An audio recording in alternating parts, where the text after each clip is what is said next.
OneFM et OneTV présentent la rubrique Émile Frey Genève Acacia. Émile Frey Genève Acacia, plus qu'un agent BMW et Mini.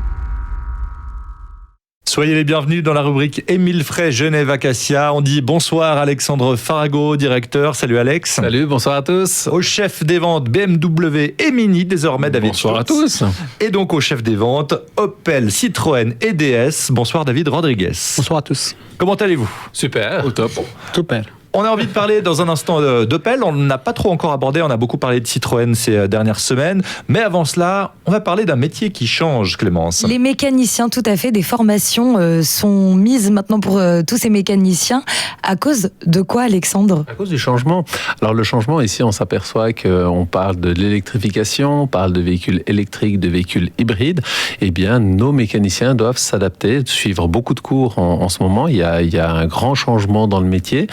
Le moteur thermique existera encore pendant longtemps, ça on le sait, mais il y a une nouvelle formation qui vient donc suite à cette électrification et nos mécaniciens doivent aller chez les importateurs pour se former par modèle parce que chaque modèle a des spécificités qui lui sont propres et puis pour éviter tout type d'accident qu'il pourrait y avoir, j'entends ça devient assez complexe maintenant. Et même le titre change. Tout à fait. Donc ceci, ça fait déjà plusieurs années. On appelle le mécanicien, l'apprentissage de mécanicien auto a été changé en mécatronicien aujourd'hui.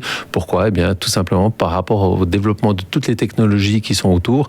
Et on va de plus en plus en avant. Autant bien l'électronique de confort qu'on retrouve dans une voiture que l'électronique moteur sur un moteur classique. Et maintenant, cette fameuse électrification. Quand on parle d'accidents, on parle d'accidents liés aux batteries. C'est ça ? On parle d'électricité, de charges justement qui peuvent être dangereuses. Alors effectivement, lors de l'intervention d'un mécanicien sur un véhicule ou même d'un carrossier, aujourd'hui avec un véhicule électrique, il faut être prudent. Donc on rappelle qu'il faut démonter les batteries. Il y a des procédures pour démonter les batteries pour éviter justement des courts-circuits qui pourraient provoquer des étincelles ou le fameux coup de jus. Mais maintenant le coup de jus, on n'est pas sur du 12 volts, on est sur... Ça n'a plus rien à voir avec la batterie de la voiture thermique. Et puis donc il faut que les intervenants puissent travailler en toute sécurité. Et même certaines interventions doivent se faire avec des habits de protection spéciales en caoutchouc. C'est par combien exemple. de volts, du coup, une batterie de voiture électrique ? Alors, je peux même pas le dire, ça. Maintenant, il commence à passer chez BMW avec du 48 volts pour les voitures déjà thermiques, pour avoir une aide supplémentaire. Donc 48 volts, c'est déjà pas mal. Hein. Oui, mais dans le 100% électrique, c'est encore plus, non ? C'est ça ? C'est plus. C'est fort le coup de jus. Je peux même pas te dire, mais simplement, aujourd'hui, il y a une certaine prudence à travailler sur ces modèles. Et puis, il faut que les gens soient donc spécialisés dessus. Donc, tous les mécaniciens de chez Émile Frey vont devoir suivre cette formation. Alors, précédemment, ils suivaient déjà de façon des cours sur chaque évolution des modèles, mais maintenant, il y a encore des cours supplémentaires qui viennent se greffer dedans.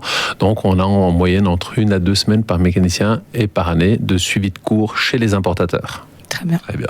Ils sont bientôt ingénieurs informaticiens, les mécaniciens.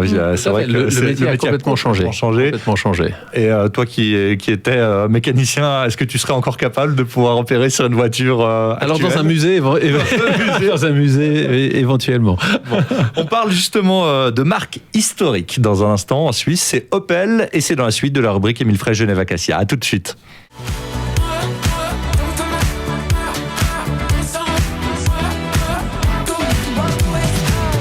Nous sommes de retour dans la rubrique Émile Frey Genève Acacia. On va évoquer une nouvelle marque dont on n'a pas encore réellement parlé dans cette émission.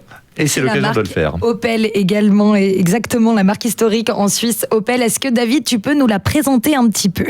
Alors, plus personne ne la présente, puisque c'est une marque historique. Donc, comme on avait dit quelques semaines auparavant, donc le garage a repris donc la représentation de la marque Opel, donc depuis juin 2019. Sachant que la gamme Opel, c'est une gamme aussi qui rejoint un peu celle de Citroën. C'est une gamme qui est extrêmement large. Donc là aussi, on parle de voitures citadines avec des petits modèles. La Corsa, tout le monde connaît la Corsa, tout le monde a roulé en Corsa, qui a été revisitée, qui a été revue là justement au mois de novembre. Donc le nouveau modèle est sorti. Et après, la gamme, elle s'étend aussi sur des véhicules type plus d'espace, comme le Combo, qui est un véhicule qui ressemble un petit peu au Berlingo, pour faire le parallèle avec Citroën.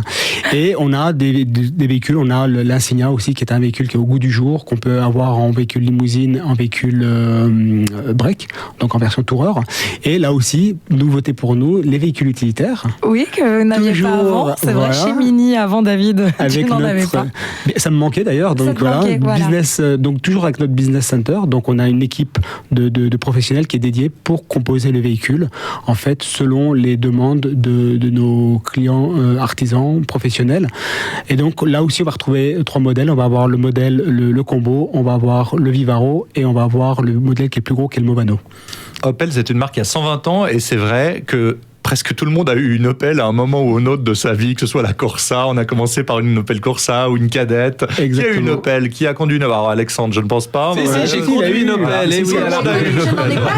Ah oui, c'est ça. Tout le monde a conduit ou eu une Opel à un moment parce que voilà, ça représente un peu. Mais c'est vrai qu'ils s'en vendent pas. T'as dû quand même lui tirer les verres du nez parce qu'ils s'en vendent pas.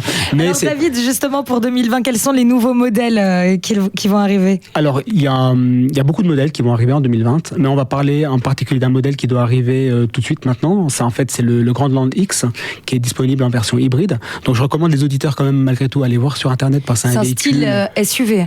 Alors on est dans un style SUV, ouais. On est dans un style hybride, donc plug-in. Donc c'est un véhicule qu'on a besoin de brancher. On en avait parlé quelques émissions avant aussi, comme quoi il est important de pouvoir brancher le véhicule. On n'est pas obligé, on peut rouler si on veut au moteur thermique. Exactement. Voilà. Mais si on veut avoir une voiture efficiente en termes de rendu énergétique, c'est vrai qu'il faut pouvoir avoir la possibilité de la brancher tous les jours. Donc on est sur un véhicule, donc on sera sur un 4 motrices. On sera sur de l'hybride avec du thermique aux roues avant et de l'électrique aux roues arrière. Et ce véhicule a une spécificité, c'est-à-dire qu'il sera toujours en 4 motrices. Ce que je veux dire par là, c'est que même si vous n'avez plus de batterie, malgré tout, le moteur thermique va fournir assez d'énergie au moteur électrique pour pouvoir rester en 4 roues en permanence. Parce que souvent, les gens ils se disent ouais, mais voiture hybride, dès qu'on a les 4 roues, les 2 roues arrière qui sont électriques, on n'a plus de batterie, on n'est plus en 4x4. J'avoue que ça commence à être un peu compliqué à suivre et à comprendre. Alors, c'est vrai. Pour résumer, on reste en 4x4. Le 4x4 sera toujours effectif. Très bien. Et c'est la Grandland X plug-in hybride à découvrir. Donc maintenant au 27 août des Acacias. Elle sortira au mois de février. Alors elle sort au mois de février. Elle est tout soudain, elle doit arriver là. Très bien. Allez la voir. Merci beaucoup messieurs. Bonne soirée. Bonne soirée. Et on retrouve cette chronique en vidéo sur le Facebook de OneFM et sur One TV. Ciao. C'était la rubrique Émile Frey Genève Acacia. Émile Frey Genève Acacia, plus qu'un agent BMW et Mini.